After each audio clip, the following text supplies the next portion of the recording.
కొడుకు పిచ్చి, కూతురు పిచ్చి, అల్లుడి పిచ్చి, కోడలు పిచ్చి, మనవల పిచ్చి వదిలిపెట్టు. అన్నిటికీ ముందు ఈశ్వరుణ్ణి చేర్చు. ఈశ్వరానుగ్రహం, ఈశ్వరానుగ్రహం.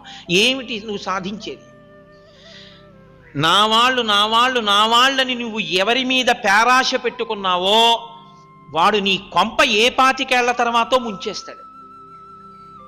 నేను పరమ యథార్థం చెప్తున్నాను. కొడుకు కొడుకు కొడుకు కొడుకని పేరాశ పెట్టుకుని పిచ్చెక్కిన వాళ్ళు నాకు తెలుసా అండి?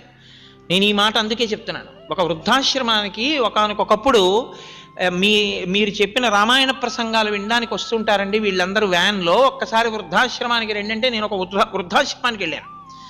వెళ్ళి చూస్తుంటే ఒక ఆవిడ పెట్టి సర్దేసుకుని వీధిలో కూర్చున్నారు.